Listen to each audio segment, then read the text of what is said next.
আমরা একটু দেখে আসতে চাই বিথির কাছে কি আপডেট আছে। ইতোমধ্যেই বিথি আমরা দর্শকদের দেখাচ্ছিলাম একটি ফুটেজে যে সেখানে হেলিকপ্টার যোগে যে উদ্ধার তৎপরতা চালানো হচ্ছে, সেনাবাহিনীর সদস্য উদ্ধার তৎপরতা চালাচ্ছে। আপনি কি অবস্থা দেখছেন একটু জানাবেন আমাদের।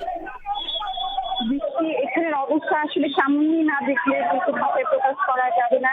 শিক্ষার্থীরা বের হচ্ছে এবং তাদের চোখে মুখে আমি আতঙ্ক দেখতে পাচ্ছি। অভিভাবকরা যারা আসছেন তারাও আতঙ্কগ্রস্ত। এলাকাটা আসলে খুব আতঙ্ক দিয়ে ছেড়ে যাচ্ছে। একটা ছয়ের দিকে যতটুকু আমরা জানতে পেরেছি, একটা ছয়ের দিকে হচ্ছে প্রশিক্ষণ বিমানটি উড্ডয়ন করে এবং কয়েকটা কাছাকাছি সময়ে সেই বিমানটি বিধ্বস্ত হয় এবং যেই ভবনটিতে বিধ্বস্ত হয় মালিকসেন স্কুল অ্যান্ড কলেজের যে ভবন,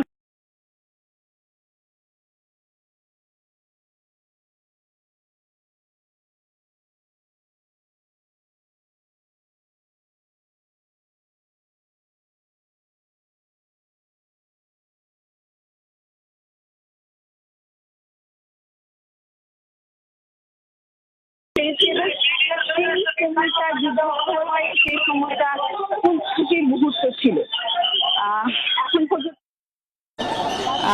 এখন পর্যন্ত ফায়ার সার্ভিসের 8টি ইউনিট এসেছে, সেনাবাহিনী এসেছে, আইন শৃঙ্খলা রক্ষাকারী বাহিনী পথটিকে পরিষ্কার রাখার চেষ্টা করছে যাতে করে হাসপাতালে নেওয়ার সময় আহতদের কোনো রকম বাধার সম্মুখীন হতে না হয়। আপনি দেখতে পাচ্ছেন একটি অ্যাম্বুলেন্স যাচ্ছে এবং অ্যাম্বুলেন্সের ভিতরে একজনকে নেওয়া হচ্ছে।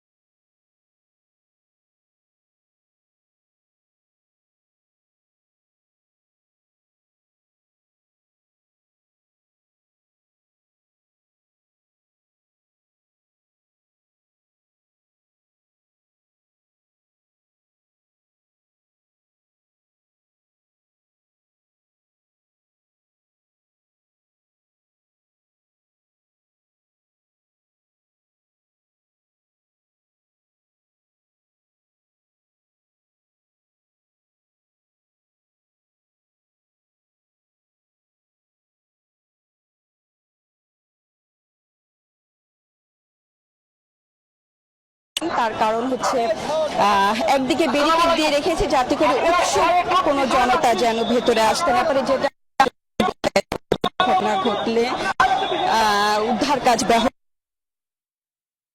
হয়। সেই বিষয়টি এখানে হচ্ছে না। আইন শৃঙ্খলা রক্ষাকারী বাহিনী, সেনাবাহিনীর সদস্যরা, স্থানীয় জনগণরা